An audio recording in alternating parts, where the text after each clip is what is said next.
all. I'm Karen Morgan, and this is the Purple Bike Podcast.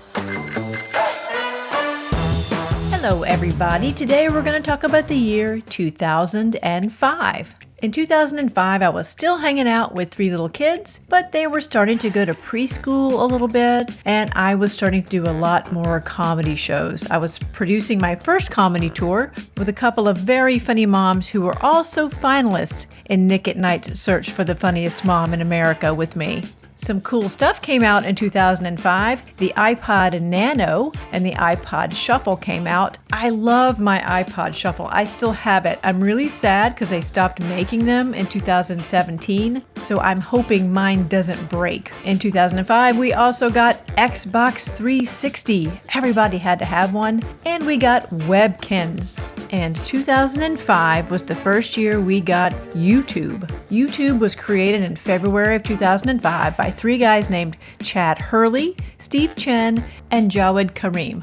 These three guys worked together at PayPal, and today billions of videos are uploaded to YouTube that they came out with in 2005.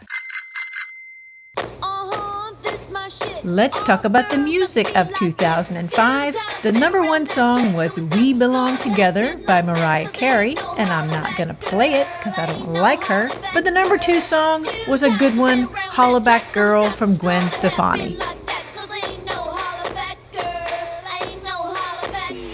She also had two other songs on the top charts that year. Kelly Clarkson had 4 songs on the top charts.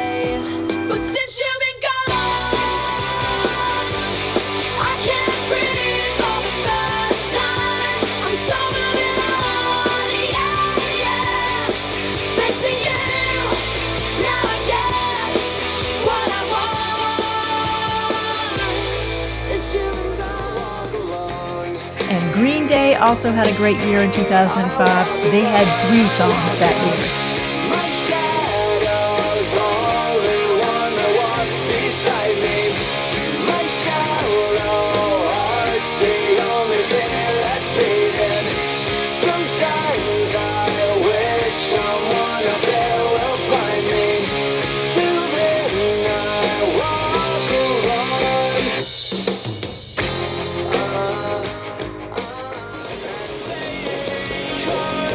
One of my favorite songs from 2005 was by The Killers.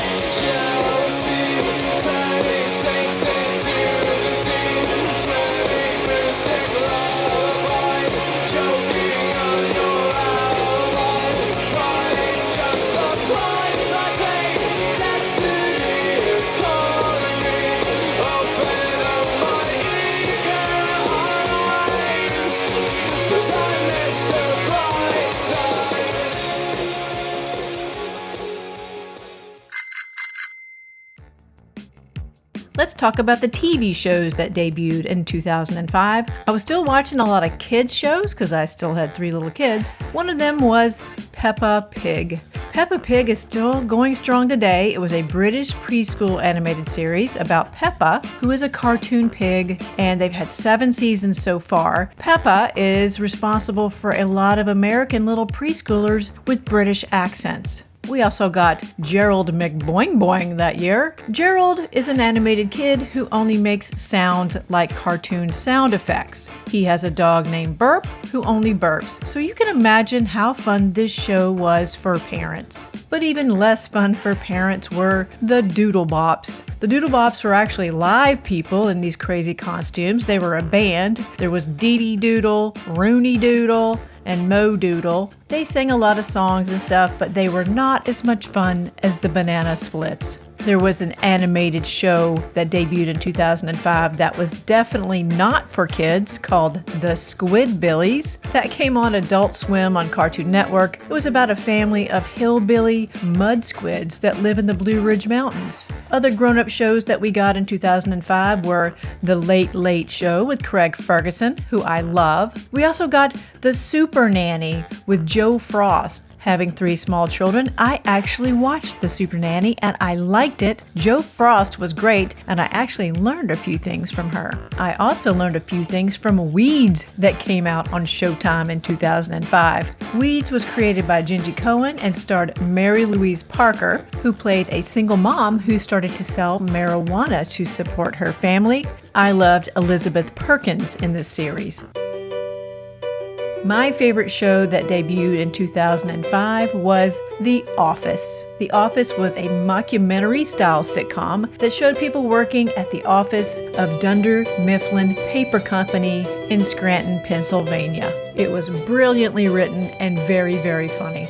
The American version of The Office was adapted from the BBC series, also called The Office, that had Ricky Gervais in the Steve Carell boss role. We talked in earlier podcasts about Greg Daniels. He had written for Saturday Night Live, he had written King of the Hill and The Simpsons. He was the very smart person who adapted The Office for American audiences. One thing that I love about The Office is that it's filmed in single camera, without a studio audience, without a laugh track, so it really looks and feels like an actual documentary, but somehow that makes it even funnier. The Office had a huge ensemble cast and an amazing team of writers, and the show went for 9 seasons. It won a Peabody Award, 2 Screen Actor Guild Awards, a Golden Globe Award for Steve Carell, and 4 Primetime Emmys. Let's talk about the movies of 2005. Number 1 at the box office that year was Harry Potter and the Goblet of Fire, which was the 4th in the Harry Potter series of films. It's one of my favorites of the Harry Potters. Number 2 at the box office that year was Star Wars Episode 3, Revenge of the Sith, which was the 3rd in the 3 prequels, which confuses most people. The Oscars of 2005 were kind of all over the place. Best Film went to Crash, which also won Best Original Screenplay, but Brokeback Mountain won Best Director, Best Adapted Screenplay, and Best Original Score. Best Actor went to Philip Seymour Hoffman for Capote. Best Actress went to Reese Witherspoon for Walk the Line. Best Supporting Actor went to George Clooney for Syriana. Best Supporting Actress went to Rachel Weisz for The Constant Gardener. I told you, they were all over the place. Best Animated Film, however, was kind of a slam dunk. That was Wallace and Gromit with The Curse of the Were-Rabbit from our friends at Aardman Studios. Remember my friends Lowell Gans and Babalu Mandel? They wrote Splash and they also wrote Parenthood. They had 2 movies out in 2005. The first one was Robots, which was an animated film that had the voices of Ewan McGregor, Halle Berry, Greg Kinnear, Mel Brooks, Drew Carey, Jim Broadbent, Robin Williams, Diane Weiss, just a whole bunch of people in this movie. Their other movie that year was Fever Pitch, that was directed by our friends Peter and Bobby Farrelly, but written by Lowell and Babalu. Fever Pitch is a very popular movie at my house because it's all about the Boston Red Sox winning the World Series. It stars Jimmy Fallon and Drew Barrymore, and it also has my friend Don Gavin, who plays a policeman at the end of the movie. Another sports movie from 2005 was Kicking and Screaming with Will Ferrell and Robert Duvall about a kids' soccer team. That was very funny. We also got Batman Begins that year with Christian Bale and Michael Caine. And there were a lot of remake movies in 2005. First, we had King Kong, which was Peter Jackson's remake with Jack Black, Adrian Brody, and Naomi Watts. Tim Burton brought us a new version of Charlie and the Chocolate Factory with Johnny Depp in the lead role of Willy Wonka. I am a much bigger fan of the 1971 version, but the Oompa Loompas in the new version were pretty cool. 2005 brought us a remake of The Bad News Bears. This time we had Billy Bob Thornton in the Walter Matthau role. I still like the original version of this one too. And we had Bewitched, which was not a remake of a movie, but a remake of an old TV show. The movie was written and directed by Nora Ephron and also co-written by her sister Delia. The movie Bewitched starred Nicole Kidman, Will Ferrell, Shirley MacLaine, and Michael Caine. We had some other kid movies in 2005. We had Madagascar, which was the animated movie with the voices of Ben Stiller, Chris Rock, and Sacha Baron Cohen, and a whole bunch of other very funny people. We also had the movie Chicken Little, another animated movie that was very cute, which was from Walt Disney, and another Disney movie with live people in it called Sky High, which was about kids with superpowers who go to high school. We also had The Chronicles of Narnia that year, The Lion, the Witch, and the Wardrobe, but I am sorry to say I never saw this movie. Some grown-up movies that I liked in 2005 were Wedding Crashers, a very funny movie with Owen Wilson and Vince Vaughn. It also had Christopher Walken and Rachel McAdams.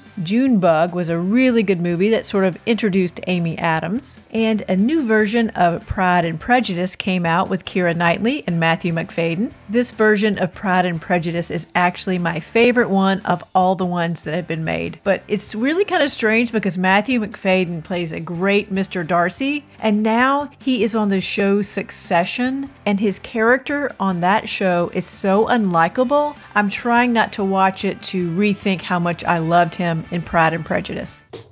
My favorite movie of 2005 was The 40-Year-Old Virgin. It was written and directed by Judd Apatow and co-written by Steve Carell, who plays the lead role. His character named Andy, who works at like a Best Buy, some big box electronics store, has never had sex, so when his co-workers find out about it, the shenanigans ensue. One of the funniest scenes in this movie is when they take him to the salon to get his chest hair waxed. Steve Carell had his chest hair waxed in real life, and they filmed it for the movie. It was both painful and hilarious.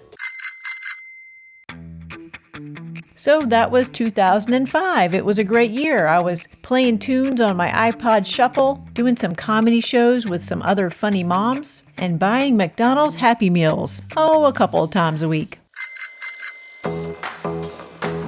Join me next time when we talk about the year 2006. When we got Nintendo Wii, there was a very fun movie about cars, and the very first tweet went out on Twitter. Thanks so much for listening. Y'all have a great day.